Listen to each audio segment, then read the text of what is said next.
Top Policial. Revisamos los casos desde una mirada con experiencia.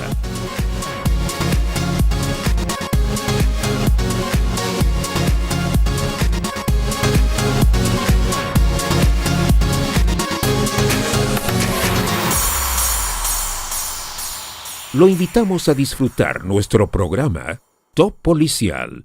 Buenas noches, ¿cómo están? Soy Claudio Vázquez, conductor del programa Top Policial. Damos comienzo a un nuevo programa hoy día jueves a las 10 de la noche, para conversar de temas trascendentales. Tenemos un panel de primer nivel. Pasamos a presentarlos en este momento. Margarita Rojo, ¿cómo estás? Hola, Claudio, ¿cómo estás? Estamos bien, aquí con un invitado muy especial que tú lo vas a presentar. Así es, continuamos con nuestro panel. Aldo Duque, ¿qué tal? Buenas noches. Hola Claudio, placer saludarte, siempre un gusto, y también para toda la gente que hoy día está compartiendo con nosotros.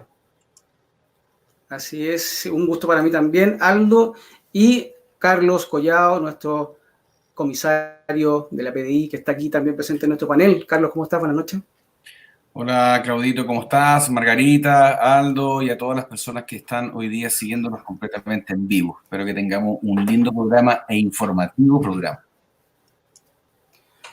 Así es, como adelantó Margarita, hoy tenemos un invitado que cruza la cordillera. Es un psicólogo clínico que está invitado hoy día por nuestro panel y por nuestro programa para que nos exponga respecto al tema que ya hemos tratado en programas anteriores. Me estoy refiriendo a la ESI, a la educación sexual integral. ¿Y qué quiero decir con esto? ¿Y por qué nos va a dar su experiencia? Porque en Argentina esta ley ya se aprobó, y se aprobó ya hace varios años, el 2006, pero se aplicó el 2010. Ezequiel Baigorria, es el psicólogo clínico que estará hoy día con nosotros y que también estuvo exponiendo esta experiencia en la Comisión de Educación de los Diputados acá en nuestro país, porque en Argentina estuvo pasando por debajo de la mesa y ya ha tenido consecuencias, y esas consecuencias y esas experiencias son las que Ezequiel esta noche compartirá con nuestro panel y con todo lo que están ustedes. Les recuerdo que también estamos en vivo y podrán interactuar con nosotros en nuestras redes sociales. Estamos en YouTube, estamos en Facebook y también en Spotify. Si no quieres estar con la vista permanentemente de la pantalla, nos puedes escuchar. Sin más, estoy dando pase ahora a nuestro invitado de esta noche, Ezequiel. Buenas noches, ¿cómo estás? Gracias por estar con nosotros. Hola, buenas noches. Bueno, un gusto para mí estar con ustedes. Muchas gracias por la invitación y gracias por este tiempo y por este espacio en donde podamos compartir algo que realmente para nosotros es lamentable. Y bueno, antes que nada quería decirte que yo soy psicólogo clínico, como dijiste bien, y yo soy preventor de abuso sexual infantil. Estoy sido formado en la Fundación EPASI, que es una fundación que tiene más de 20 años de trayectoria acá en Argentina, con sede en la ciudad de Tucumán. Y también trabajé durante más de 10 años en acompañamiento y diseño de estrategias de niños y adolescentes con derechos vulnerados, en situación de calle, y trabajé durante 4 años en un sistema de protección y prevención de la niñez y la adolescencia. Esto, bueno, me dio un poco de experiencia, y lo cual esta experiencia clínica en la prevención de abuso sexual infantil, en la detección de abuso sexual infantil y en el trabajo posterior de la restauración de las víctimas es lo que a mí me lleva y me moviliza a hacer un análisis de la ESI y a decir, bueno, todo lo que me lleva a decir después. Explícanos un poco para entrar en el tema. La ley en Argentina se aprobó en el 2006 y se aplicó en el 2010. Si nos puedes argumentar respecto a eso, y luego pasamos también con mis compañeros que tienen varias preguntas que hacerte. La ley se aprueba en el año 2006. Recién en 2010 se empieza, sí, a aplicar en algunos lugares. No hay una aplicación masiva, pero entra en vigencia. Y recién en el año 2018 es cuando, a través de una resolución, que es la resolución 340/18, la ley toma mayor fuerza y hay una mayor presión y obligatoriedad para aplicarla e instalarla en los colegios, sin todo el trabajo previo que esto debía haber llevado, que es la preparación docente, la preparación institucional y los riesgos que esto ocasiona tratar un tema tan delicado como la sexualidad infantil en un ámbito docente, en el ámbito escolar, en donde hay tantos niños y hay una mayor fragilidad o una mayor predisposición para que puedan ocurrir abusos. Así que, bueno, a partir del 2018 es cuando se instala con más fuerza y sobre todo como respuesta al rechazo del Congreso de la Nación de la ley del aborto. Entonces no hay aborto, que haya educación sexual en las escuelas. Y bueno, más o menos fue como un reemplazo y un revés al rechazo de la ley del aborto también, ¿no? A ver, Ezequiel. Importante. Ahora, Ezequiel, ¿te puedo hacer una pregunta? Sí. Ezequiel, mira, para que lo vayamos colocando la pelota a tierra, específicamente, ¿en qué se traduce esta famosa ley de educación sexual integral, como le denominan? ¿En qué se tradujo con algunos ejemplos prácticos que ustedes hayan vivido ya allá en los Andes, en Argentina? ¿Cómo se manifiesta esto? ¿Hay una sobreerotización de los niños? ¿Hay una sexualidad temprana? ¿Hay un estímulo impropio? Así, ¿cómo se manifiesta materialmente en los hechos esto en Argentina y cuáles son las consecuencias para los menores que han tenido que vivirlo? Mira, primero, para contextualizarlo un poquito mejor, quisiera explicarte cómo llegamos nosotros a la ESI. Bueno, cómo llegamos a verlo como un problema y a trabajarlo. Cuando en el 2018 se empieza a implementar con fuerza, nos empiezan a llegar casos de abusos de nenes en clases de ESI. Entonces, a mí específicamente me piden que haga un análisis, una pericia del material que se utiliza para formación docente, que es bajado por el Ministerio de Educación de la Nación, Argentina.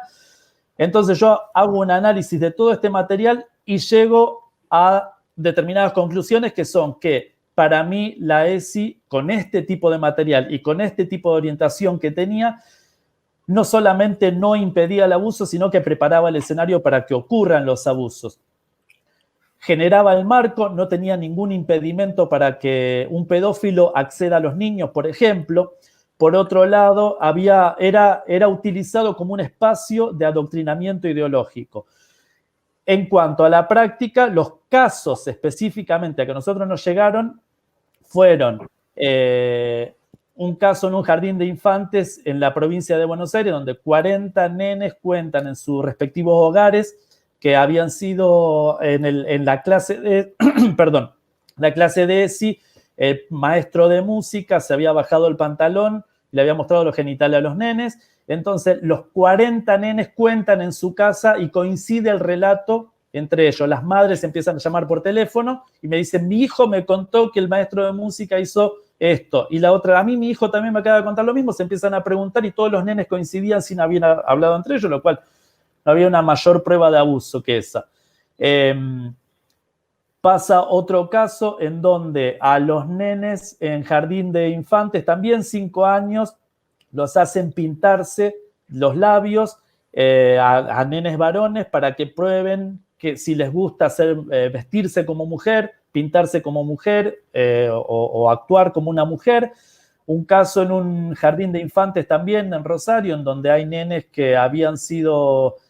había un juego en donde cambiaban de roles de género, los nenes jugaban a que eran una nena, las nenas jugaban a que eran nenes, o había otro juego en donde había que hacer un cambio de rol de género y de edad también. Por ejemplo, un nene podía decir en ese juego que él era un hombre que se sentía mujer trans de 20 años, por ejemplo. En eso consistía el juego. Cuando nos empiezan a llegar todo este tipo de denuncias, revisamos la ley de ESI y vemos que la ley no impedía en ningún momento que este tipo de cosas pasaran, no había ningún artículo que impidiera esto, por lo cual, bueno, el material que yo hago, el análisis, lo utilizamos como una pericia y nosotros la doctora Elizabeth Márquez y el doctor Francisco Neto, dos abogados, denuncian con este material mío y con dos pericias más, denuncian al Ministerio de Educación de la Nación por corrupción de menor, y al ministro específicamente, que era el ministro Finocchiaro, que es el ministro de la presidencia de Macri durante el 2018 hasta el 2019. Ahora, Ezequiel, me quedó con una duda con respecto a lo que dijiste, porque tengo entendido, y lo que habíamos hablado antes, que la ley se empezó a aplicar en el 2010, ¿verdad? Respecto a esto mismo, tú estabas diciendo que las denuncias las comenzaron a recibir ustedes o las empezaron a conocer en el 2018. ¿En esos 8 años se sabía algo ya de lo que estaba ocurriendo o derechamente el 2018 en adelante ya las denuncias fueron con otro calibre? En el 2018 fue como que empezó a haber ya un exceso y cosas tan graves como esta, pero ahí yo descubro, por ejemplo, en un colegio, en un pueblo cerca de la ciudad donde yo vivía, 2 años atrás, 2016, 2015 aproximadamente, ya estaban dando clases de ESI donde la directora del colegio era progresista, tenía una militancia en un partido socialista, entonces venía gente del lobby LGTB y daba clases de ESI y hacía, por ejemplo, se encargaba para el Día de la Primavera y para el Día del Estudiante, se encargaban de hacer juegos con contenido sexual, por ejemplo, poner un profiláctico en un pene de madera, una vagina gigante de goma espuma y había que tirar cosas, meter cosas adentro, como un tiro al blanco. Ese tipo de cosas estaban sucediendo, por ejemplo, en un colegio en donde la directora avalaba eso, pero eran casos aislados que no se habían dado a conocer hasta el momento y que el gobierno provincial y el gobierno local lo habían ocultado. Pero eran casos muy aislados. No ocurría porque como no había tampoco presión de parte del Estado para que se aplique, generalmente la mayoría de los colegios no lo hacían. Qué tremendo lo que tú nos cuentas, Ezequiel. Bueno, quiero comentarles primero a todas las personas que nos están siguiendo, los que están ahí chateando en el YouTube, que estamos completamente en vivo, que sus preguntas pueden ser hechas y van a aparecer ahí en la pantallita, como han aparecido algunos saludos. Agradecemos, obviamente, como equipo, agradecemos su puesta presencia. Y nuestro invitado de hoy, don Ezequiel Baigorría, no es cualquier persona. Es un psicólogo clínico que está trabajando para quienes, quiero hacer este pequeño preámbulo, para aquellos que vienen recién incorporándose y que quizás no supieron quién es él. Él es una persona tremendamente importante en este tema de la ESI en Argentina. Ha tomado muchos casos de niños que han sido abusados producto de la ESI en Argentina, que ya data del año 2006. Él es asesor de la Asociación de Padres Ciudadanos de Argentina, que podríamos organizar algo muy parecido aquí en Chile. Por eso también te quiero después pedir quizás algún tipo de asesoría para algunos de que las personas que nos están siguiendo quisieran organizarse jurídicamente hablando para poder algo interesante en esto. Ahora yo quiero preguntarte, Ezequiel, tú estuviste en nuestro congreso, tú estuviste, al igual que Margarita, nuestra panelista estrella de Top Policial, estuviste conversando con la comisión que está revisando esto. Y quiero preguntarte, ¿cuál fue tu opinión? ¿Con qué sensación te quedaste al momento de que transmitiste todas estas cosas en esos cortos 10 minutos? Bueno, sí, yo expuse los 10 minutos que me habían dado correspondientes y después hubo una ronda de preguntas en donde en la primera instancia la mayoría de las preguntas habían sido dirigidas a mí. La sensación que a mí me quedó, bueno, fue que había algo ya armado, que en realidad no se estaba esperando escuchar opinión de profesionales como para poder formar o trabajar la ley, sino que directamente era algo que ya estaba decidido y que toda esa instancia era más que nada como un proceso para pasarlo, pero que no iba a modificar en nada la decisión posterior del proyecto de ley. De hecho, no, por lo que tengo entendido, no hubo modificaciones, que lo que nosotros, o por lo menos yo, había sugerido es tratar de incluir una participación de los padres y tratar de poner algún artículo o algo que impida el acceso de un pedófilo al contacto con los niños. Bueno, todo eso no fueron sugerencias que no se tuvieron en cuenta. Para mí ya estaba decidido, ¿no? Uf, qué fuerte tu...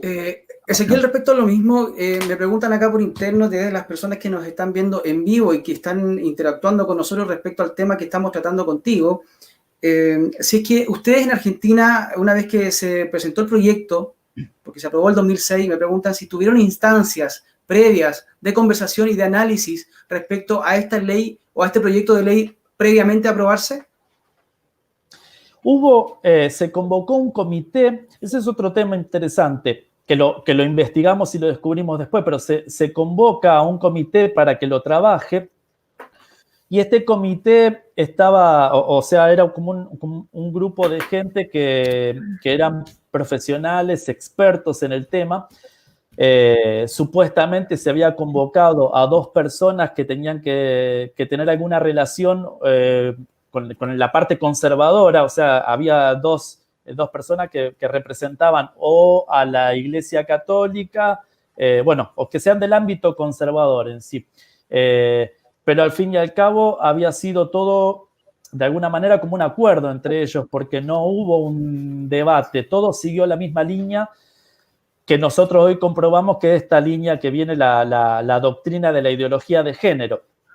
Y no casualmente, una de las personas que participó en la confección del diseño de la ley de ESI acá en Argentina, era alguien que durante muchos años había tenido un contacto cercano y muy directo con un psicólogo muy conocido en Argentina, que es Jorge Corsi. Jorge Corsi, no sé si han llegado a conocerlo, sé que estuvo en Chile en su momento, es alguien que daba conferencias sobre abuso sexual infantil y daba conferencias sobre la teoría de género, sobre la violencia de género, y desarrolló un método que fue un método muy conocido en toda Sudamérica, que fue el método Corsi. El método Corsi, una de las cosas que tenía es que victimizaba a la mujer y que en la violencia de género lo único que consideraba era una violencia unilateral, es decir, del hombre hacia la mujer, pero no consideraba la violencia desde la mujer hacia el hombre. Todo esto está en los materiales de ESI, tal cual el método Corsi lo desarrollaba. Pero Jorge Corsi no es cualquier persona. Jorge Corsi, en el año 2008, se descubrió que él dirigía una red de pedófilos que captaban niños por las redes sociales y que utilizaba internet para captar niños. Después tenía en su poder una gran cantidad de material pornográfico que había producido él. Y bueno, cuando se descubre esto, se hace mucho ruido porque Jorge Corsi daba clases en la UBA, en la Universidad Nacional de Buenos Aires, en la Facultad de Psicología, y tenía una cátedra sobre género y sobre abuso sexual infantil. Él era un experto en esto y aparecía en programas de televisión hablando sobre el tema también. Una persona muy vinculada a él y muy allegada a él fue una de las que diseñó la ley de ESI en Argentina y el método Corsi está totalmente aplicado dentro de la ley de ESI argentina. Por eso nosotros decimos que la ley de ESI la ESI en Argentina es corrupción sexual, corrupción de menores, abuso sexual infantil institucionalizado, porque hay todo un marco y un diseño sistemático para que ocurran los abusos. Esto no es casual. Y como todas las leyes progresistas que estamos viendo acá en Sudamérica, hay una repetición, son toda un calco. En realidad no hay una producción adaptada al territorio, a la necesidad del territorio y de la gente y de los habitantes de ese territorio, sino que son todas copiadas una de otra. Yo veo una similitud en el método Corsi, en la ley argentina y en la ley chilena también. Ahora, para aclarar una constante que está permanentemente en las preguntas de nuestra gente que nos está viendo, Margarita Rojo, Margarita, yo quiero que tú nos aclares algo, porque respecto a este tema con la educación sexual integral, si hablamos de la madurez de los niños, no es lo mismo la madurez física. Por ejemplo, un niño de 12 años, madurez física con la madurez mental. ¿Nos puedes desarrollar eso y cuál es la dicotomía ahí entonces? Bueno, Claudio, yo creo que es súper importante lo que tú señalas, ¿no? Hay que hacer una diferencia entre la madurez física, la madurez psicológica, la madurez emocional, la madurez social, porque en realidad el ser humano es un ser integral. Y fíjate, pensando en esto, en que en realidad tenemos este gran invitado que es Ezequiel, que realmente él ha tenido la experiencia de primera fuente, porque en Argentina se aplicó esta ESI, se está aplicando esta ESI. Yo quiero, además, que Ezequiel nos nos siga contando, porque me pareció muy interesante antes de, podemos retomar el tema del desarrollo, que es lo que tú me estás preguntando, pero quería seguir la línea de los autores, porque es tan importante que nosotros sepamos quiénes son los ideólogos intelectuales de este tema de la ESI, porque él habló de Jorge Corsi, efectivamente él fue penalizado por pertenecer a una red de pedofilia. Preguntarte, Ezequiel, tú también encontraste elementos, sobre todo de Kinsey, de Alfred Kinsey, y cuáles son las vinculaciones que tiene la ESI, cuáles serían los ideólogos que han estado presentes en esto, y si también ahí en Argentina tiene la vinculación con el IPPF y con la ONU, ¿que nos podrías contar eso? Bueno, sí, además de Corsi, hay referencias, como te decía, Corsi tiene referencias a Kinsey, a John Money. John Money fue conocido porque fue el que experimentó con los dos gemelos para que uno había tenido una lesión, si no conocen el caso, uno tuvo una lesión en el pene, entonces se lo amputan y crece ya desde bebé haciéndole creer que él es mujer. John Money es el que acuña la idea, el concepto de género y de que el género es una construcción social y decide ponerlo a prueba en estos dos gemelos.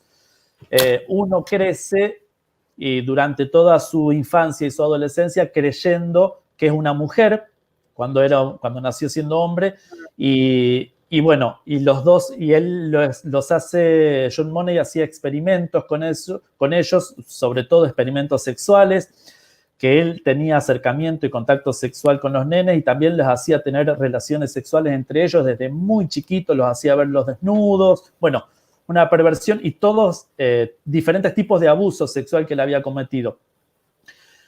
Esto lleva a que más adelante, cuando se descubre la verdad, primero el hermano que siempre fue varón se suicida. Yo creo que en parte porque él ha tenido un acercamiento y una experiencia sexual con el que creía que era su hermana desde muy niño, y después termina descubriendo que era un hombre y que era su hermano, y bueno, todo esto debe haber sido, o sea, devastador para la psiquis de él. Y por otro lado, el que después se bautiza a David, que vuelve a ser hombre, aunque estaba con los genitales amputados, pero él siempre quiso ser hombre, aunque le hicieron creer que era mujer. Bueno, la teoría de género se cayó, nunca funcionó. Bueno, David Renner también termina suicidándose, los dos terminan suicidándose después de esta experiencia, lo cual fue nefasta. Ahora, John Money también tiene referencias dentro de los materiales y de la teoría de la ESI. Y Kinsey, que también fue alguien tal vez un poco más conocido que Money, pero Kinsey fue alguien que era un degenerado, un perverso, un hombre que también hizo muchísima fuerza y trabajó mucho para instaurar esta idea de la sexualidad libre, de la pedofilia. Y una de las cosas que yo noto, para mí, una clara referencia a Kinsey, es que Kinsey utilizaba los dibujos y las caricaturas para representar la sexualidad de un adulto que un adulto teniendo relaciones con un niño, un adulto pedófilo, y estas caricaturas aparecían en la revista Playboy y en la revista Hustler, como caricaturas, pero pornográficas, y siempre con contenido pedófilo o pederasta. Ahora, cuando yo expongo la ESI en Argentina y comienzo diciendo que prepara el escenario para que ocurran los abusos sexuales y muestro las láminas en donde aparecen dibujos de niños sexualizados, dibujos de niños desnudos, es porque para mí hay una repetición del método de Kinsey. Kinsey acercaba o trataba de hacer un acercamiento a la pedofilia, a naturalizar la pedofilia a través de las caricaturas. No es casual que se comiencen utilizando dibujos. Y estos dibujos de niños desnudos, de niños mirando, una nena levantándole la pollera a la mamá y mirándole la ropa interior, todo este tipo de dibujos que aparecen en los materiales de ESI Argentina, están replicando de alguna manera el método Kinsey, que fue otro de los grandes ideólogos de género. Así que dijimos Kinsey, Money y Corsi, por lo menos los que yo encuentro como referencias más claras y más directas. Ezequiel, una pregunta, siguiendo el hilo de tu conversación, una de nuestras televidentes la señora Judith Ferreira, que ha tenido la gentileza de escribirnos, se hace una reflexión, dice ella, escribe más bien dicho, en el link del programa, nos dice, nos están privando de nuestro rol natural de padre. ¿Cuál es el rol que esta ESI o esta ideología de género reserva para los padres, o derechamente se trata de excluir a los padres, separarlos, amputarles su posibilidad de ser ellos quienes entreguen la formación en este plano a sus hijos y sustituirla por un funcionario estatal? ¿Cómo se ve? ¿Cuál ha sido el resultado de aquello para los efectos del vínculo parental en Argentina? ¿Cómo ha sido la experiencia? Mira, acá de alguna manera todavía estamos, o todavía es un poco más leve de lo que ha sido en España o en Canadá, donde está mucho más avanzado y es mucho más serio. Pero, a ver, la educación sexual y la educación en valores de los hijos es algo que le corresponde le corresponde a los padres y le pertenece a los padres.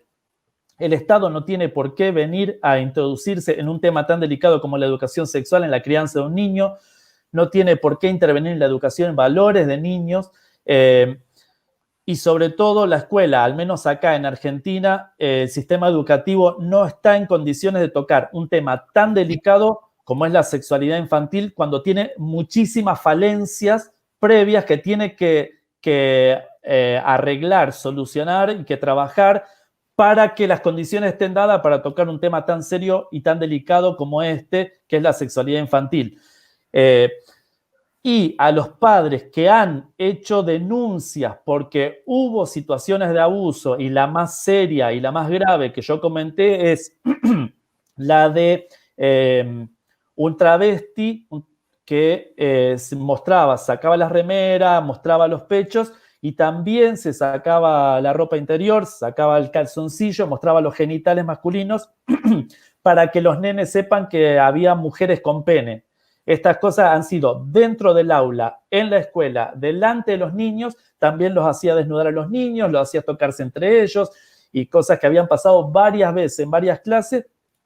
Una de las cosas que hacía era decirle al nene que no le tiene que contar nada a su mamá de lo que había pasado en el aula, decirle a los nenes que no tenían que contarlo en su casa, que estaba mal que lo cuente en la casa, bueno, y esta manipulación que tienen los pedófilos cuando tienen acceso a los niños. Y cuando los padres descubren esto, lo denuncian, la escuela y después el sistema judicial también de alguna manera comienza a intimidarlos, a cansarlo con trámites burocráticos, a agotarlo, a hacerlo ir innecesariamente, muchas veces, cosa de que el padre se canse y desestime de la denuncia. En fin, empieza todo un sistema corrupto a trabajar en función de esto y en función de cubrir al abusador, al agresor sexual, y de alguna manera desligar al padre de la crianza de su hijo, de defender a su hijo y de que el chico de alguna manera en este sistema delicado de manipulación que ejercía, defendido y avalado por los directivos de la escuela, por el sistema educativo en general, lo que hace es que el nene desconfíe de los padres, ya deje de tener la confianza absoluta y plena de sus propios padres, sino que ya no le cuente todo. Bueno, este trabajo se ejerce no solamente con los casos de abuso, también se enseña el aborto como un derecho, al aborto como un derecho en los adolescentes, y que ellos pueden ir a abortar igual sin necesidad de contarle a sus propios padres, lo cual era algo que trataba la ley de aborto también, ¿no? Un adolescente a partir de los 13 años podía abortar sin necesidad de consentimiento de los padres, sin siquiera que se enteren los padres. Wow, hay tantas cosas que comentar al respecto de la ESI, pero quiero también poner un poco la pelota en el piso, como dijo Aldo hace un par de minutos atrás, y contarle a la gente, o que tú nos digas a nosotros, qué pasa con esta educación sexual integral, que esas palabras son tan lindas, ¿no? Que muchas veces tienden a marear a las personas que les gusta leer por encima de las cosas. ¿Cuál es el objetivo real, Ezequiel, de la ESI? ¿Qué pretende la ESI? Bueno, yo tomo como objetivo real, una es el adoctrinamiento. La ESI es un espacio de adoctrinamiento ideológico, donde se utilizan todos estos conceptos de género tergiversado. Hay uno de los textos en donde literalmente dice, el texto se llama La pedagogía del cuerpo como bastión de género, y en la página 126 dice que se considera a la escuela como un ámbito de resistencia. La escuela no es un ámbito de resistencia, la escuela es un ámbito donde los nenes van a aprender.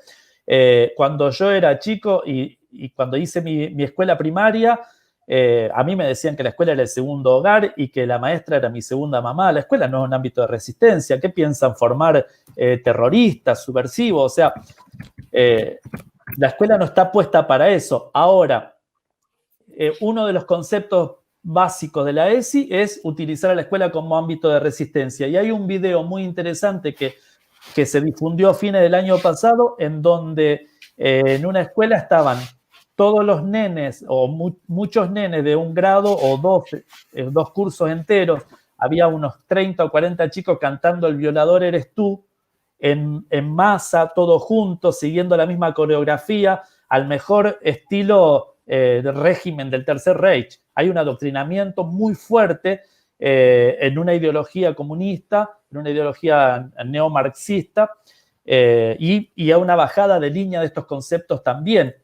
Se está tomando el espacio de la ESI, se está tomando como un espacio de adoctrinamiento ideológico, netamente.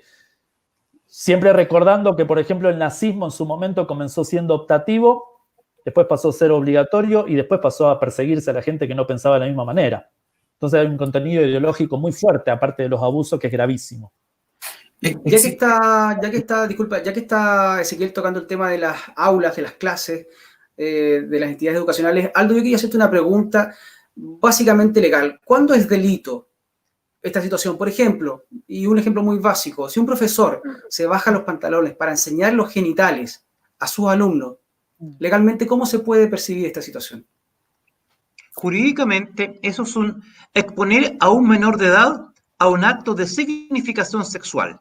Eso es delito. La ley castiga como delito la exposición a un menor a un acto de significación sexual.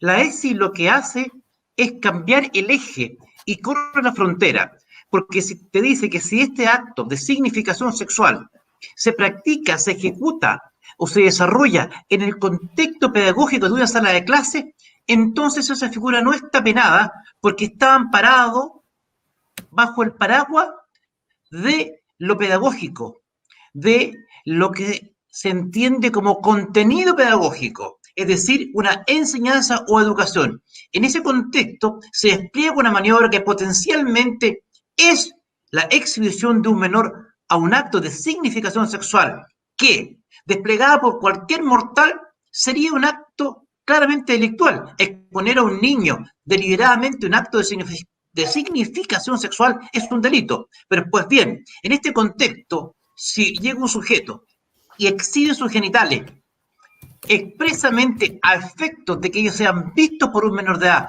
pero se ampara bajo el paraguas de lo pedagógico, entonces ese acto va a ser no punible, va a ser una figura atípica, es decir, no va a tener concreción penal, no va a estar castigado penalmente. Por eso es que se crea esta especie de limbo, esta especie de fortaleza que es el aula, donde, por ejemplo, en el contexto de una educación sexual, perfectamente podría ir un hombre adulto o una mujer adulta, colocarse, exhibir genitales en forma expresa a menores de edad, hacerlos tocarse, y todo eso, como va a estar amparado bajo el contexto de lo pedagógico, entonces va a ser atípico y no punible. Ese es el peligro.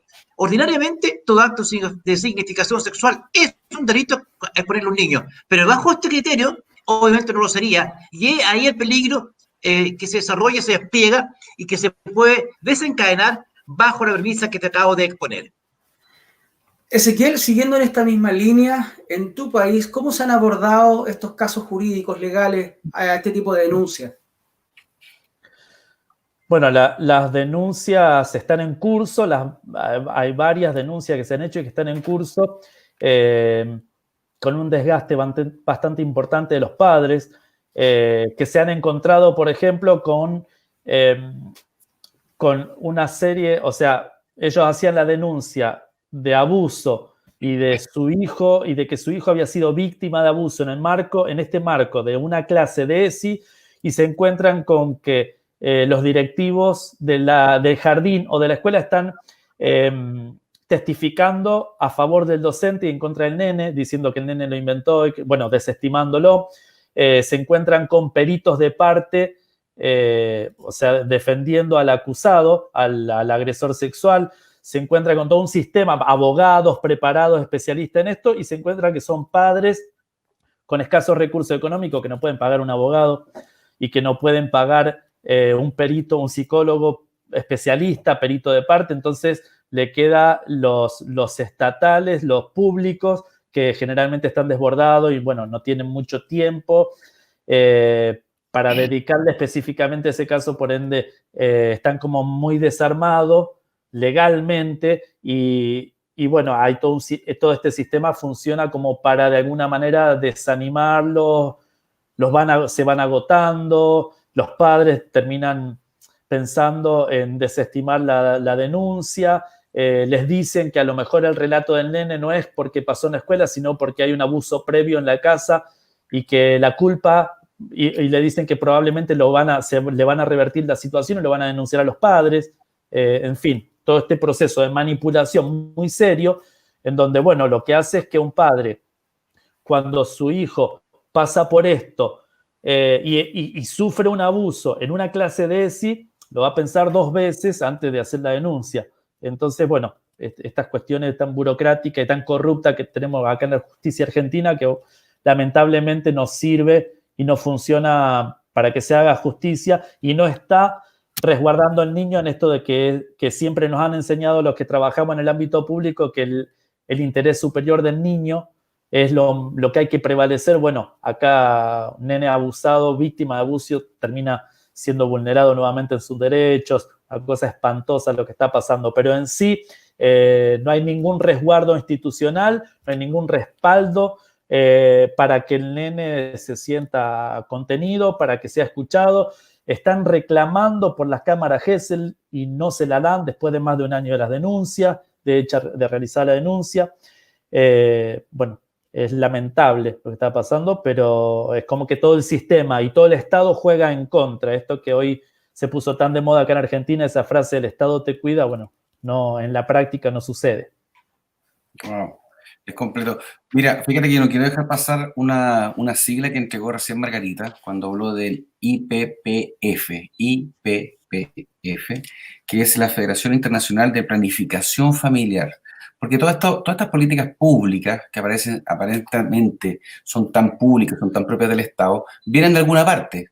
Alguien las impone mediante algunos mecanismos gubernamentales o no gubernamentales. Esta Federación Internacional es una organización no gubernamental que tiene como objetivo general promocionar la promoción de la salud reproductiva y la salud sexual y además se organiza en defensa del acceso al aborto inducido. Y fue lo otro que dijo Ezequiel, que ese menor de 14 años, esa menor de esa edad puede acceder a un aborto libre. Y eso, ¿quién financia eso? Para que ustedes sepan, ellos están presentes en 189 países a nivel mundial, de ahí sacan dinero de la OMS, de la Organización Mundial de la Salud, tienen dinero de los programas de las Naciones Unidas para el desarrollo, el famoso PNUD, y entre otras cosas, incluso de los fondos de la UNICEF.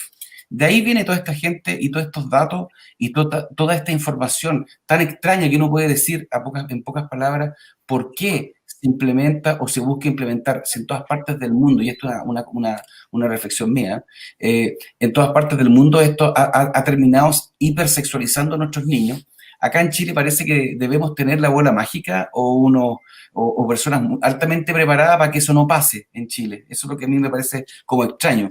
Y yo le quiero preguntar a Margarita, ya que también, Margarita, tú estuviste en el Congreso, y al igual que Ezequiel, hablando de la ESI, y Ezequiel nos acaba de relatar con lo que él se queda, con la sensación con que él se queda. Que para él fue un trámite, que la gente no lo había tomado en cuenta. ¿Es la misma sensación que te queda a ti después de esa intervención? Bueno, Carlitos, específicamente sí, eso es lo que a uno le queda una sensación que en realidad fue prácticamente, como decimos acá en Chile, un saludo a la bandera.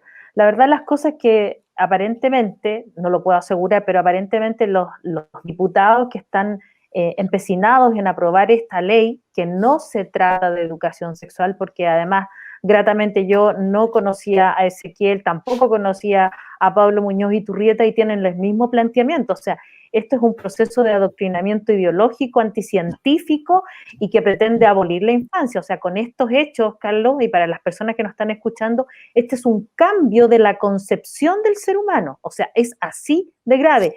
Y lo otro que ustedes lo han puntualizado, o sea, hay que ver, por eso invitemos a las personas a investigar de dónde viene esta ESI. Primero, Ezequiel nos ha aclarado que se ha replicado de la misma forma en todos los países donde se ha implementado, que esto tiene lazos con las Naciones Unidas, que esto pertenece a la Agenda 2030, que los ideólogos, él mencionó a Corsi en Argentina, pero tenemos a Kinzer, tenemos a Money y obviamente tenemos los que hemos mencionado, a Kentler, que en algún momento lo mencionamos, que era un psicólogo alemán que tuvo por más de 40 años dándole en adopción a pedófilos niños que fueron violados, abusados, y por lo tanto ellos tenían creencias acerca de que, por ejemplo, el tener sexualidad con niños era un tabú, para ellos era un acto de progresismo, y de ahí ellos crearon el Partido Verde que apoyaba la pedofilia. Hay muchos teóricos en la historia, Carlito, y las personas que nos están escuchando, que son partícipes de esa forma de pensar,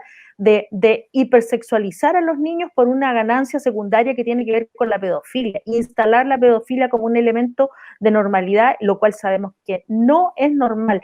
Y ahí yo creo que Ezequiel nos puede comentar qué él piensa, además de los casos, Ezequiel, que tú viste, cómo estaban los niños, cómo estaban los padres de esos niños, sobre todo que entendí que hay algunos que fueron amedrentados. ¿Nos podrías contar tú algo más de eso? Sí, en realidad sí, los niños presentaban las propias consecuencias y secuelas e indicadores de abuso, como por ejemplo, bueno, enuresis, encopresis, digamos, hacerse, o sea, orinarse cuando dormían, defecarse encima, esa es la encopresis. Son síntomas de que ha sido abusado. Contar, relatar situaciones de a poco y despacio, pero relatar la situación que habían pasado, también eran síntomas que tenían. Tener miedo a hablar con la mamá, presentar miedo de noche, despertarse a la noche llorando porque tenían miedo y no podían decir por qué. Decir que la maestra le había dicho que no dijera nada a la mamá, entonces que le daba miedo eso también. Y esto, bueno, se va develando de a poco en la medida que los padres fueron investigando a ver qué pasaba, y imagínense que ha llevado meses descubrirlo en algunos casos. Y por otro lado, bueno, hubo también tiene consecuencias en los padres, ¿no? Un padre que manda a su hijo a la escuela o a un jardín y que se encuentra con que el nene vuelve abusado, pierde la confianza en el sistema educativo, pierde la confianza en el Estado. Y otro tema y otro problema también importante para destacarlo es que las clases no la estaban dando, las clases de ESI no la da los propios docentes. En muchos casos los hacen salir a los nenes del aula, los llevan a lo mejor al gimnasio, en donde reúnen a varios cursos juntos de diferentes edades. Y, por ejemplo, tengo un video, una prueba, en donde hay un militante de la Cámpora que está dando una clase de ESI. Él es un transexual, militante conocido, y está dando clases de ESI a varios grupos de nenes en un gimnasio de una escuela primaria. La Cámpora es el brazo ejecutor del kirchnerismo. Por ejemplo, cada vez que, para contarle a ustedes que no son argentinos, cada vez que se ve en Argentina una manifestación violenta, una manifestación donde hay muchas cosas, que se rompen muchas cosas, que atacan a pedrada al Congreso, que hay cortes de calle, que las manifestaciones más violentas, siempre está la Cámpora presente. Miembros de la Cámpora y militantes de la Cámpora, que son travestis, transexuales, homosexuales, van a dar las clases de ESI a los colegios. Esto es peligrosísimo. Y las clases que ellos dan es, bueno, como decía, adoctrinamiento ideológico, y por otro lado, hablar de que esto es normal, que la hipersexualización es natural. Entonces, no hay prevención de enfermedad de transmisión sexual porque se promueve la promiscuidad y no hay mayor probabilidad de contagio que en la promiscuidad. Por otro lado, hay una hipersexualización muy llamativa y muy extraña en los niños, en donde los hacen pintar la boca, los hacen vestir con ropa de mujer, con ropa muy ajustada, a los nenes afeminar, o sea, hacerlo como afeminados, vestirlo de mujer o de hombre o de varón afeminado, lo cual para un pedófilo eso es lo más tentador que puede haber, por eso es tan llamativo. Y por otro lado se habla de la homosexualidad y de todas sus supuestas bondades, entre comillas, ¿no? Pero no se habla de las consecuencias que tiene la vida del homosexual, lo cual también es muy raro. Entonces a mí me permite sospechar que aquel homosexual o miembro del lobby LGTB que va a hablarle a adolescente o a niño de 8 años sobre sexualidad de una forma tan explícita o que incluso se desnuda delante de los nenes, yo tengo todo el derecho de sospechar que se está buscando nenes posibles víctimas, ¿no? Para poder abusar de ellos. Porque se sabe también que los pedófilos los pedófilos tratan de tener contacto con niños para poder conseguir víctimas, y más si son grupos de niños. Estaba leyendo 3 ensayos de una teoría sexual de Freud, el año 1905. Freud dice que los pedófilos buscan ser maestros de escuela o alguna otra profesión que le permita tener contacto con niños. O sea, en 1905 ya se hablaba de eso, ya se sabía eso, como hace más de 100 años atrás. El pedófilo siempre va a intentar tener contacto con niños. Y bueno, y esto es lo que habilita de alguna forma la ESI. Claro.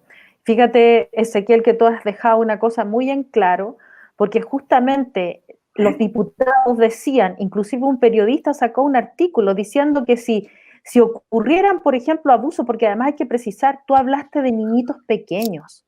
Ojo, niñitos de 4 años, de 5 años, estamos hablando de niños en su etapa preescolar que fueron lamentablemente vulnerados, abusados por esta ley que no es de educación sexual.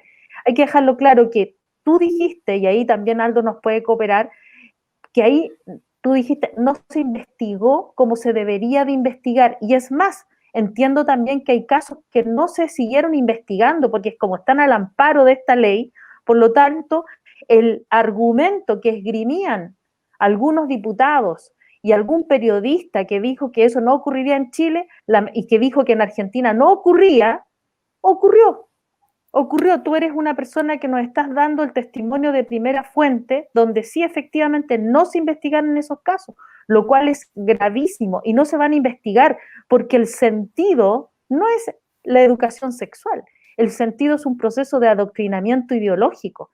Entonces, eso yo creo que hay que dejarlo muy en claro. No sé si ahí puede Aldo complementarnos por qué precisamente no se investiga este tipo de hechos que son claramente abuso sexual. Porque se está dando un fenómeno tremendamente peligroso, Margarita. ¿Y qué pasa? Que muchas veces, cuando estos abusos o esta forma indirecta, civilina, de introducirse en la mente de los niños, generando una sobreerotización, una hipersexualización a muy corta edad, cuando es materia de una denuncia por parte de los padres ante el Ministerio Público, inmediatamente la defensa de quien ha inoculado ese contenido de hipersexualización, de sobreerotización en el niño, esto es algo que viene desde el hogar. E invierte el orden de los factores y entonces el denunciante pasa a ser denunciado. Y el padre o la madre que denuncia, inmediatamente de víctimas pasan a ser investigados como victimarios. Y se van a encontrar con 2, 3 o 4, 5 informes psicológicos del menor, hechos, como decimos, copy-paste, donde señalan que el menor denota por su conducta que ha sido abusado en su hogar. su hogar de origen, es decir, el hogar nuclear, padre, madre e hijos. Y entonces, repentinamente, esta estrategia libera de toda culpa a quien está, reitero, inoculando este contenido, esta sobreerotización en el niño, y dice, el niño ve como algo malo que es natural porque usted le inoculó algo malo, porque usted lo hizo ver en forma sucia, corrupta, algo que es tan natural como esto. Y entonces, de acusador, el padre pasa a acusado, se inhibe, se asusta, y a la próxima actividad sexual que llegue el niño contándole, por ejemplo, que el profesor se desnudó en clase, el profesor se masturbó en clase, el profesor o la profesora le hacía colocarse preservativos en la boca para simular un afelatio entre adultos. Bueno, el niño, cuando la mamá le escucha este relato, se va a inhibir de denunciar porque sabe que potencialmente la denunciada va a ser ella. De esa forma se genera un manto, una protección, un techo, un paraguas de protección sobre este esquema de autoprotección que han generado ellos mismos. Es decir, generan la situación, pero al mismo tiempo ya tienen previsto la estrategia para defenderse y colocar al padre como acusado y ellos como denunciantes. Es mortal, porque entonces el tribunal se queda con el informe del perito. ¿Y el perito quién? Es el psicólogo, el mismo que a lo mejor está en la clase diciendo, mire, el niño venía erudizado de la casa y se dio vuelta todo. Entonces queda el niño absolutamente indefenso al mismo tiempo que sus padres. Ezequiel, yo te quiero comentar y recordar a la gente que también está interactuando con nosotros que estamos absolutamente en vivo. Estamos con Ezequiel Baigorria, psicólogo clínico, él es preventor de abuso sexual infantil argentino y que está acá en Chile, nos está contando sobre la experiencia que ha tenido esta ley de la ESI en Argentina y cómo se está llevando a cabo el proyecto y las conversaciones acá en nuestro país. Y Ezequiel, respecto a lo mismo, yo te quiero comentar que hay varias personas que ya nos están haciendo varias preguntas y muy directamente nos están diciendo qué pueden hacer ellos al respecto, que también se ven asombradas porque yo te contaba, mucha gente no sabe a cabalidad de qué se trata, muy por encima se ha tocado el tema. ¿Cuál sería tu consejo a estas personas que en estos momentos nos están preguntando de qué es lo que deberían hacer al respecto? Bueno, mira, me parece que es un ataque directo a la familia en sí. Y no desde una concepción religiosa que por ahí a veces no nos quieren correr con esto, sino que, a ver, la mejor forma de prevenir un abuso sexual, de prevenir el suicidio adolescente, de prevenir la caída en adicciones, es fortalecer los lazos familiares. Un chico que tiene lazos familiares fuertes, que siente que su palabra y su opinión es válida y su palabra es escuchada dentro de su propia casa, es un nene que no va a recurrir en este tipo de cosas.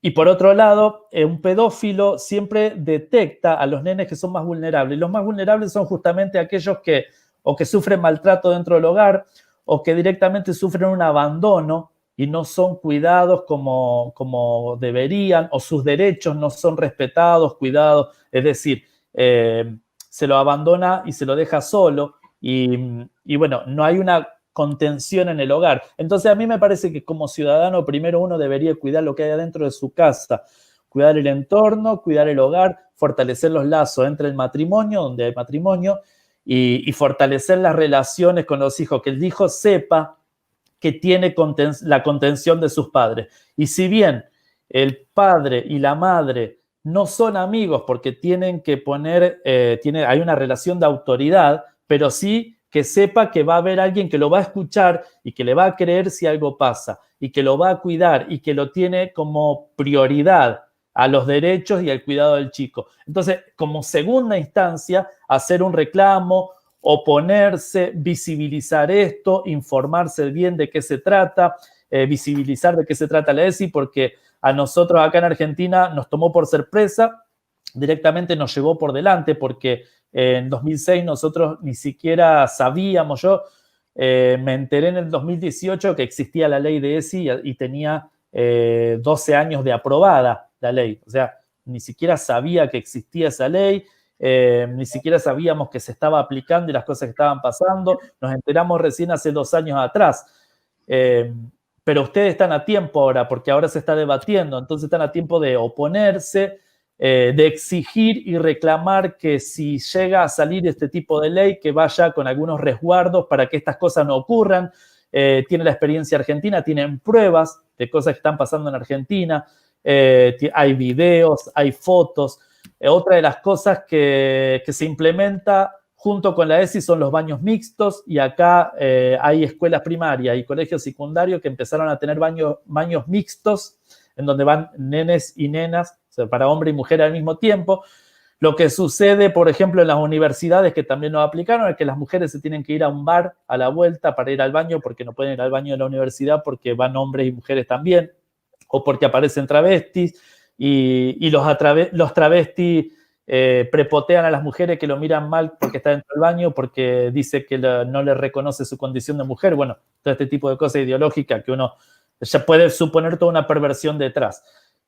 Así que para mí, oponerse o exigir las condiciones necesarias y adecuadas para que la ley de sí las cumpla, pero más que nada para mí, yo creo que el sistema educativo no está en condiciones de soportar un tema tan delicado como la sexualidad infantil. No está en condiciones, no tiene la estructura adecuada ni el material humano, no porque no tenga humanidad, sino porque no hay una formación docente adecuada para esto.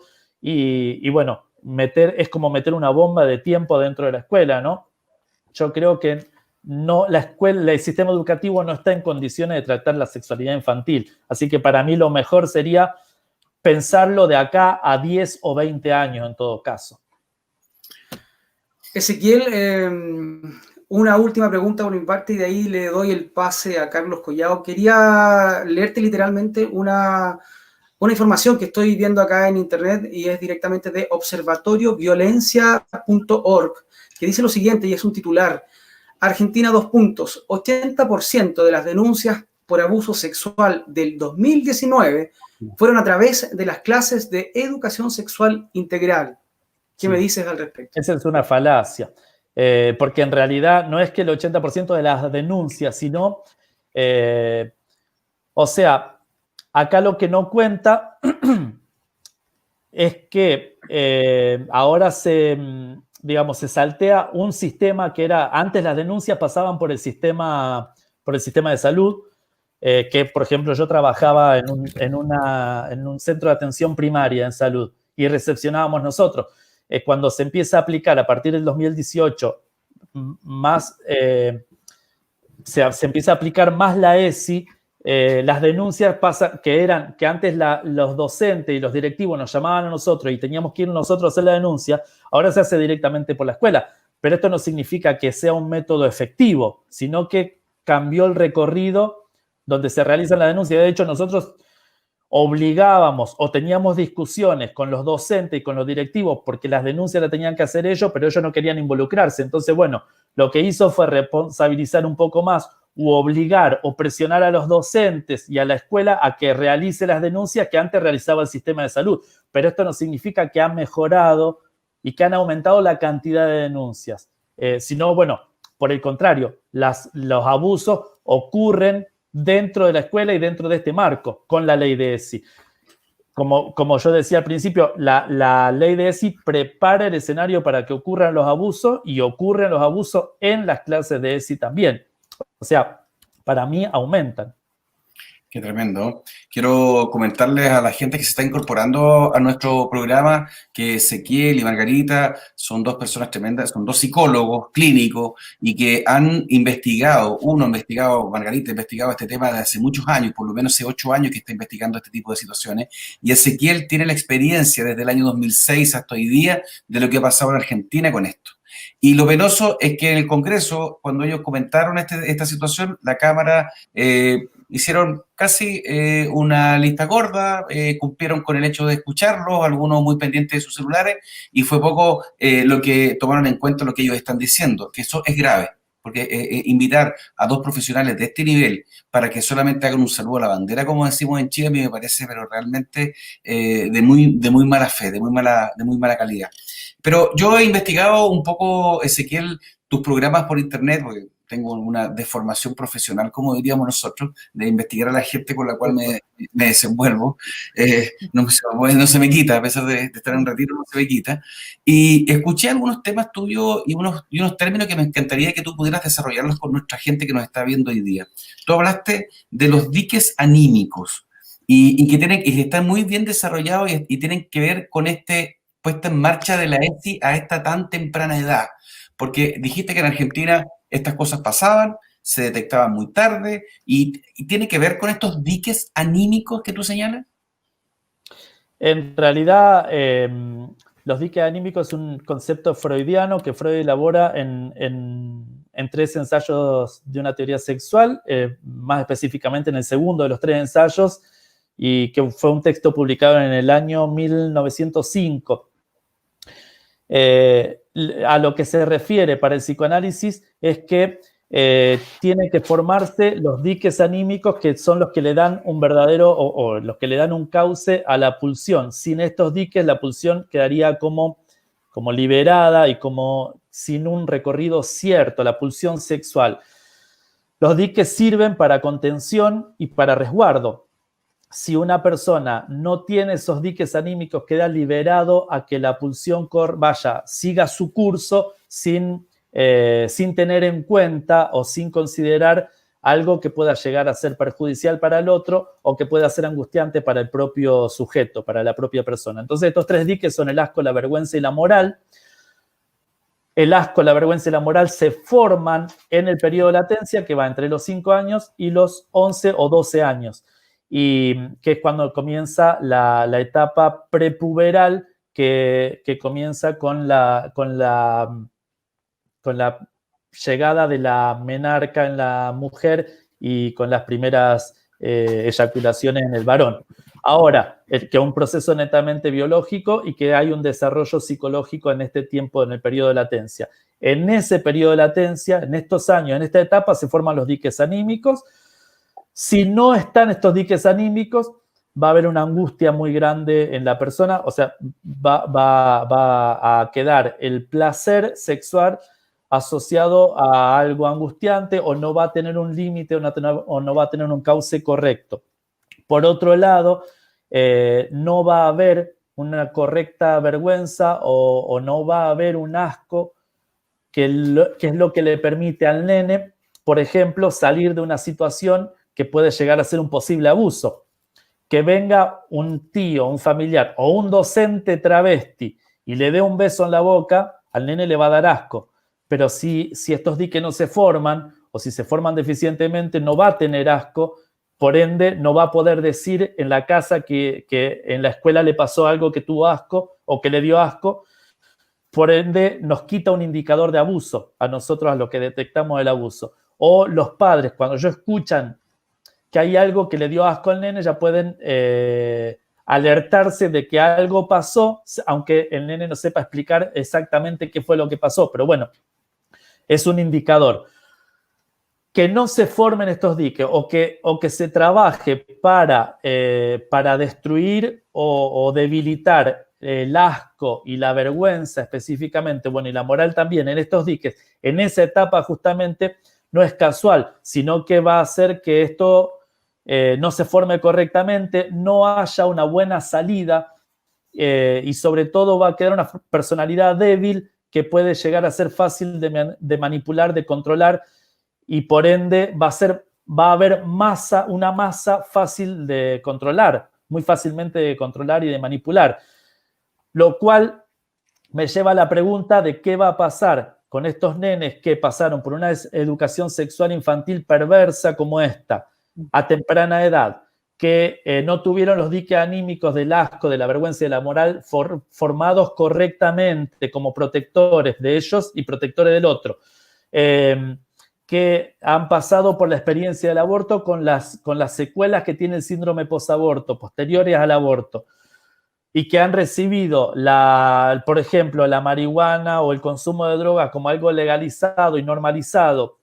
Gente que pase por todo esto, ¿qué generación nos espera dentro de 20 o 30 años?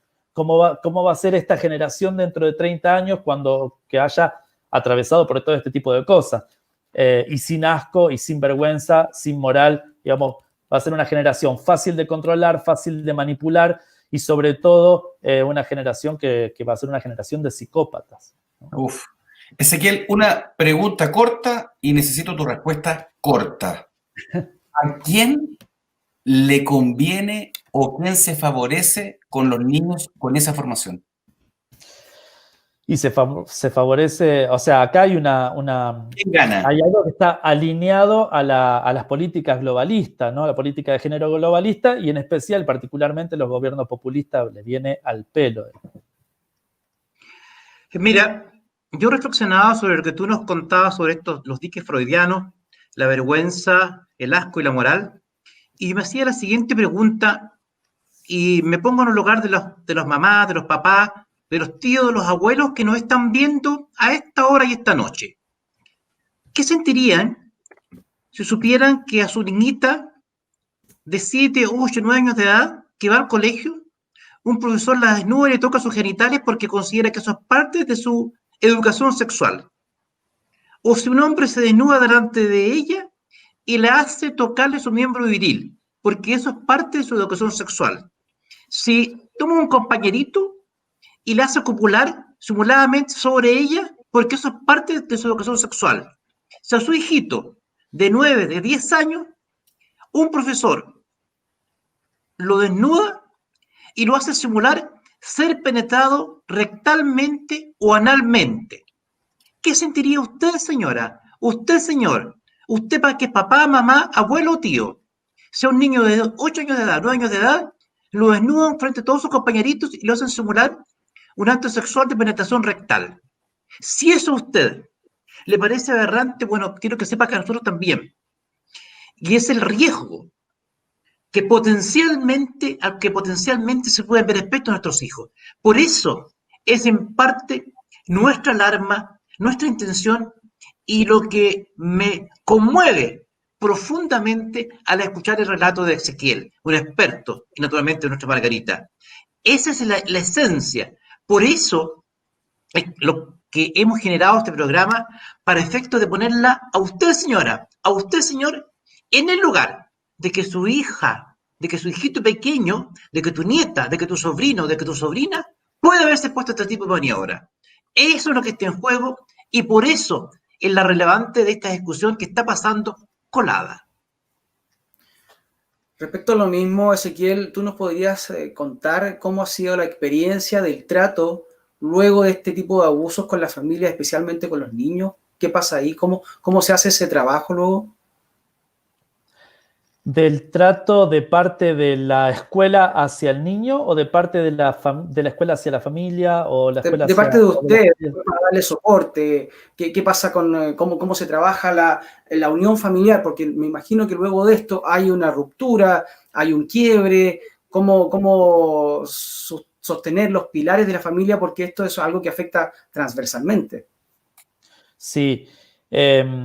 Para empezar, un nene que fue víctima de abuso y que padeció un abuso sexual infantil, un abuso sexual, él necesita lo que se llama la prevención secundaria, que es la restauración, porque un 70% de las víctimas de abuso son propensos a volver a cometer el hecho. Un 70% de las víctimas son abusadores. Que este es otro tema importante, que con este tipo de ESI, en donde se naturalizan las parafilias, se naturalizan las perversiones, va a haber un aumento en la cantidad de abusos sexuales y va a haber un aumento de abusadores y de pedófilos también. Ahora, aparte de esto, no hay un trabajo de restauración, o por lo menos de parte del Estado, se van a tener que ocupar los padres de esto, y no hay un trabajo de restauración del niño para que se sane el trauma que deja el abuso sexual, la irrupción de la sexualidad adulta en el niño, y por otro lado, no hay una restauración tampoco para impedir que vuelva él a abusar de otros niños cuando sea más grande. Y por otro lado, no hay un trabajo tampoco, se debería, volver a trabajar en la contención familiar. Sinceramente, yo dudaría en volver a enviar a un hijo mío a una escuela pública si es que llega a pasar por una situación como esta. No tengo hijos, pero si tuviera hijos yo lo pensaría 2 veces en mandar a la escuela pública, yo pensaría en el homeschooling como una opción y bueno, y porque creo en la prevención antes de que se cometa el hecho. Por eso por ahí estamos hablando en este momento y estamos haciendo todo este esfuerzo de transmitir todas estas cosas para poder prevenir y alertar a los padres y tratar de impedir al máximo posible la mayor cantidad de abusos y de niños abusados, ¿no? Así que, bueno, trabajar en la restauración familiar es fundamental, pero prevenirlo es mucho mejor. Sí, al respecto a lo mismo, y con esto doy el pase a nuestra colega Margarita Rojo. ¿Cómo queda la identidad de los niños abusados después de esto?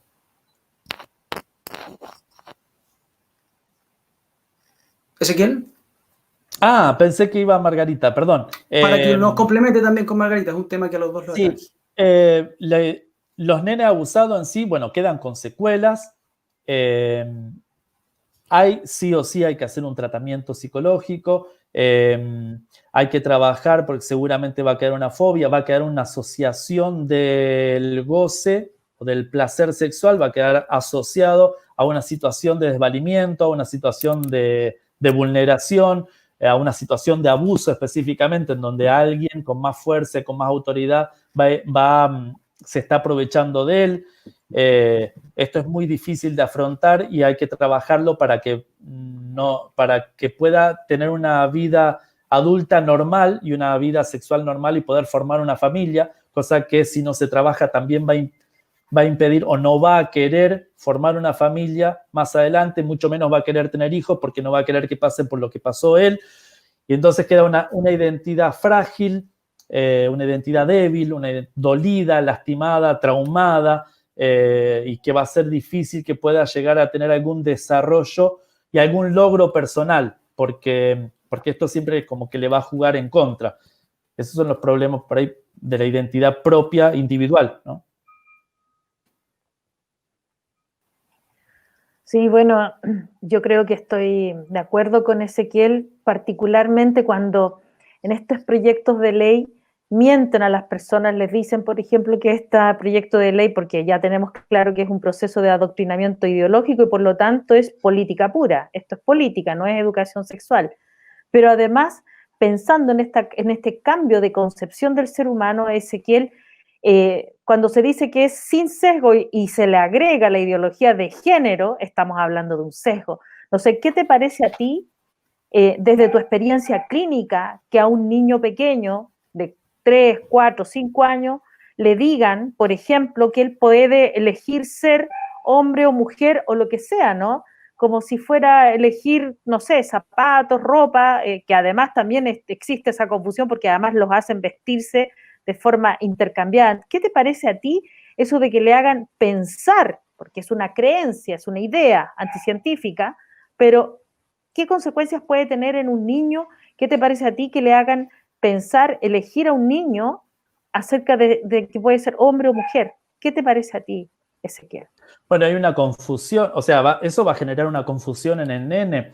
De por sí hay un apresuramiento en la sexualidad de inducir cosas que el nene en ese momento, en esa etapa de su desarrollo, no está en condiciones, no está preparado para llevar adelante. Y si le generan preguntas que el nene jamás hubiera hecho por sus propios medios.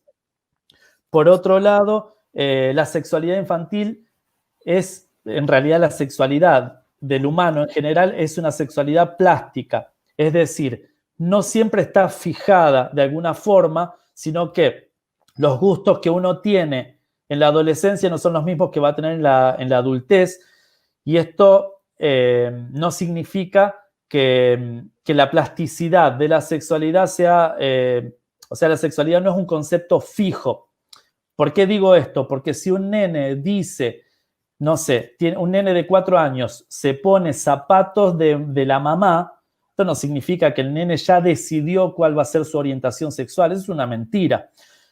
Porque, por ejemplo, un adolescente, lo que nos gustaba en la adolescencia no es lo mismo que nos gustaba en la adultez. Lo que me atraía a mí de una mujer en mi adolescencia, que era, no sé, la belleza y que sea impactante de alguna manera, no es lo mismo que me puede llegar a atraer después de los 30 años, después de los 40, después de los 60, de una misma, incluso la misma mujer y la misma persona, pero nos atraen cosas diferentes.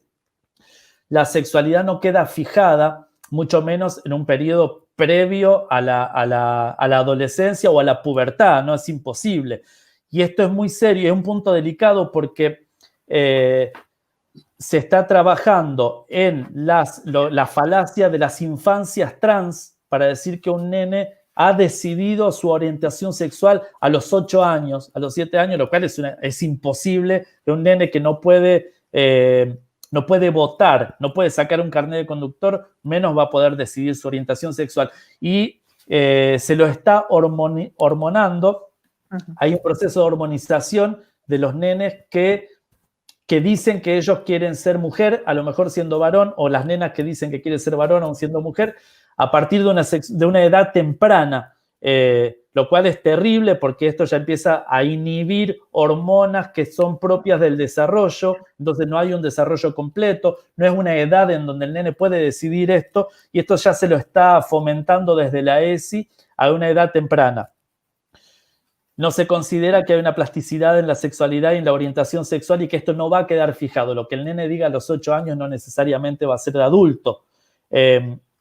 Por ende, no se puede tomar una determinación que es irreversible a los 8 años de edad y que influye directamente sobre el cuerpo. Esto no solo es un abuso sexual, es un abuso de poder, un abuso de autoridad, y es un flagelo, es algo que queda... que deja una huella en el cuerpo del niño que impide el desarrollo físico, de una marca biológica, orgánica, terrible. Esto es devastador también. Claro. Y agregar ahí a lo que tú decías, Ezequiel, que es súper importante que las personas entiendan que el ser humano es una indisoluble combinación entre la biología, la naturaleza y la cultura. Y como estos modelos, que son las teorías de género, provienen del estructuralismo, donde le hicieron pensar a las personas que solo eran una construcción social, dejando fuera la naturaleza, la biología, la existencia, la esencia del ser humano, le sacaron eso, lo escindieron y entonces solo es una construcción social. Y desde esa concepción ideológica de una creencia que le instalaron, una persona puede construir cualquier cosa, y por eso que se entiende que en Canadá hayan personas que se hayan casado con un tren, por ejemplo, o algunos que se crean perros, o que, etcétera, o que exista también la zoofilia en algunos países. Hay que dejarlo claro, somos una combinación entre la biología, ¿no es cierto?, la esencia, la existencia y la cultura, no o, y. Mira, Ezequiel, hace poco tiempo atrás yo veía a través de las redes sociales un experimento que se hizo en las calles de Buenos Aires, que al principio parecía como una joda a lo Tinelli, y posteriormente me di cuenta que no era así. Por ejemplo, a una señora le preguntaban, a una activista le preguntaban, bueno, ¿tú estás de acuerdo en que uno es lo que quiere ser? Sí, le decía a ella, así es. Le decía, si yo en este momento resuelvo que soy un nene de 8 años, ¿tú qué vas a hacer conmigo? Bueno, le decía ella, te voy a tratar como un nene de 8 años. Perfecto, le decía él. Bueno, hagamos cuenta que yo soy un nene de 8 años. Sí, le dijo. ¿Tienes hijos? Le preguntaba a la señora. Y ella decía, sí, tengo hijos. ¿Qué edad tiene tu hija? 6 años. Bueno, y como yo ahora soy un nene de 8 años, ¿qué te parece si yo quiero tener sexo con una noviecita de 6 años y escojo a tu hija? ¿Tú lo consentirías? Y la mujer se quedaba mirando, se sonreía y se iba. Y así pasó como en 2 o 3 oportunidades. Bueno, se está llegando a ese tipo de análisis absurdo.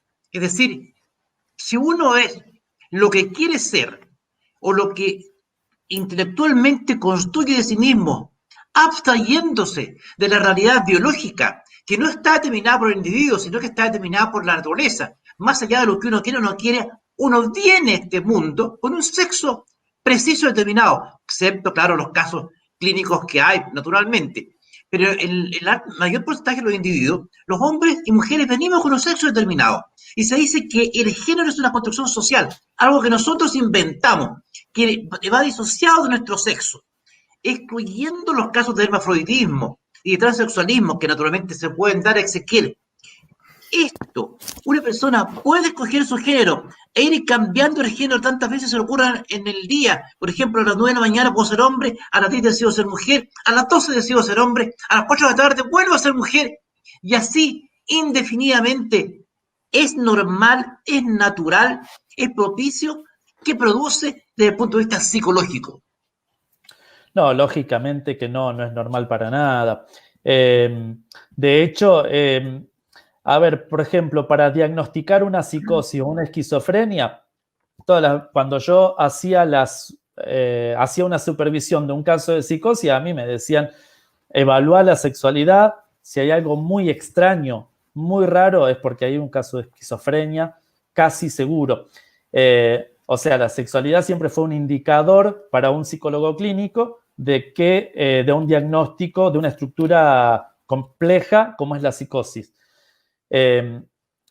Ese ejemplo que vos tomaste es el de Manuel Danan, que hizo en una marcha feminista, que él le estaba preguntando este tipo de cosas. Bueno, y la verdad que el resultado que tuvo, sin programarlo, sin predisponerlo y no estaba preparado para nada. Eso fue un testeo social que, bueno, que dejó ese resultado lamentable, pero que sabíamos que iba a darlo. Lo que sí es cierto, a ver, por ejemplo, el caso de psicosis, donde Freud toma para explicar a la esquizofrenia, es el famoso caso Schreber, en donde Schreber él decía que era una mujer, era un hombre que se creía una mujer, y él decía que era la mujer de Dios, y que era la esposa de Dios. Y bueno, y tenía todo un desarrollo de una psicosis, de una esquizofrenia, donde todo el delirio estaba basado en el cambio de su sexualidad. Entonces, desde siempre se entendió que una sexualidad anormal era un indicador de una patología, ¿no? De una patología de la salud mental. Nunca fue tomado como algo natural. Esto es una imposición muy fuerte. Por ahí, para historizarlo un poco, el DSM-5, el DSM-4 en realidad saca a la homosexualidad dentro de las parafilias y de las enfermedades mentales. El DSM es el manual de diagnóstico en salud mental, de enfermedades mentales. Los saca por presión del lobby LGTB, no porque se llegó a un estudio científico que dio por resultado que la homosexualidad o que la disforia de género no era una patología. Eso nunca pasó. El lobby LGTB entró a las conferencias en donde se estaba debatiendo el manual del DSM-4, hizo presión como un barra brava, como un terrorista. O sea, hicieron una presión no solo política, sino con fuerza física también, hasta que en un momento los psiquiatras que estaban debatiendo el tema cedieron por miedo y porque obviamente son científicos y médicos, no son gente que está acostumbrada a tratar con patoteros, con patobica. Entonces, cedieron ante la presión y el lobby LGTB logró instalar que, por la fuerza, que la disforia de género no sea una patología sexual, entonces la sacan, la quitan del DSM. Pero eso no significa que haya dejado de serlo nunca. Y no hay ninguna prueba científica y ningún estudio científico serio que avale una teoría de género, de que el género es fluido, de que el género es una construcción social. Jamás pasó, no hay ninguna investigación científica que haya arrojado este resultado, sino, por el contrario, hay muchísimas que indican todo lo contrario, que es una patología. Muchas gracias. Ezequiel, yo te quiero llevar a un tema que ha sido debate a nivel trascendental, a nivel de gobiernos en nuestro país, y derechamente te quiero preguntar desde tu punto de vista, ¿cómo ves tú nuestro sistema educacional? ¿Y por qué te lo pregunto? ¿Está preparado nuestro sistema educacional para soportar esta eventual ley ESI? Bueno, yo no conozco tanto el sistema educativo de chileno, sí conozco el argentino, pero imagino que debe ser bastante similar. En realidad en Latinoamérica no tenemos grandes diferencias estructurales en un sistema, no tenemos el sistema educativo de Noruega. O sea, tenemos todos unos más o menos similares, con las mismas falencias, con las mismas falencias en la formación. Acá en Argentina la formación es netamente adoctrinada en la ideología de género y en el marxismo y en el neomarxismo en sí, que yo no tengo nada en contra de los comunistas ni en contra de los marxistas, pero me parece que en una educación universitaria, una formación de docentes y de cualquier profesión, tendría que haber generar una mirada crítica y un pensamiento crítico. Entonces, mostrar dos opciones y que la persona estudie las dos y después pueda elegir cuál de las dos se adapta, no mostrar una sola, que también es el problema de la ESI, que habla de introducir la perspectiva de género cuando lo único que hace es hablar desde esa única perspectiva, que es la perspectiva de género, no incluye otras. Por ende, también es un adoctrinamiento ideológico. Ezequiel Baigorria, te quiero agradecer en nombre de nuestro programa Top Policial, Margarita Rojo, Aldo Duque, Carlos Collado. Tenemos un tiempo récord, tenemos 1 minuto en este momento, 1 hora con 25 minutos. Y todavía hay mucha audiencia que está permanentemente haciéndonos preguntas en este momento por el tema que estamos tratando. Te queremos agradecer la conversación que hemos tenido contigo. Es un tema sin duda que da para muchos capítulos, es un tema sin duda que lo seguiremos abordando porque vemos que hay mucha preocupación, vemos que se necesita entregar información al respecto y agradecemos también la experiencia que tú nos estás contando de cómo se ha llevado a cabo en Argentina. A mi equipo, darle las gracias por estar presente. ¿Algo que decir antes de terminar el programa de hoy? Dar las gracias solamente. Yo creo que esto es eso. Muchas gracias al equipo y a nuestro invitado de lujo hoy día, Ezequiel. Ha sido un honor y un placer poder compartir esta pantalla contigo esta noche, Ezequiel. Y a todos ustedes, disculpa. Y a todos ustedes, sin duda, hoy día, Carlos, ¿quieres aportar algo? Sí, falto yo con mi forma de despedirme. Bueno, agradecer a Ezequiel, obviamente, como dice Aldito, por su tremenda experiencia. Y sigan el dinero. Si quieren investigar de dónde viene esta gente, de quiénes son los que están interesados realmente en esto, sigan el dinero. Imagínense la señorita Viviana Álvarez, que debe ser de Argentina. Ella dice que en Argentina ya desde el año 2013 hay más de 50 centros de hormonización. Exacto. Hay personas que venden hormonas, ¿para quiénes? Justamente para esto. Pues siguen el dinero. ¿Quiénes están interesados en los abortos? ¿Quiénes son los interesados en esto? Ahí está la respuesta. Viviana fue quien expuso conmigo en el mismo día en el Congreso. Ahí está. Y de esos 50 centros de hormonización, hay uno exclusivamente que es de hormonización infantil. Sin más que decir, agradecer nuevamente a nuestro invitado y a ustedes dejarlos invitados para el próximo jueves a las 10 de la noche. Tenemos unos invitados de lujo, además también, que nos van a contar desde su experiencia cómo ha sido esta situación en sus propias familias. Recordarles que estamos en nuestras redes sociales, estamos en Facebook, estamos en YouTube y ahora también en Spotify si es que no quieres estar permanentemente con la mirada en la pantalla. Sin más que decir, agradecerles a todos, agradecerle a Ezequiel por la presencia y buenas noches, hasta el próximo jueves. Buenas noches. Buenas noches. Muchas gracias a ustedes por la invitación. Suscríbase a nuestro canal Top Policial en YouTube y Facebook.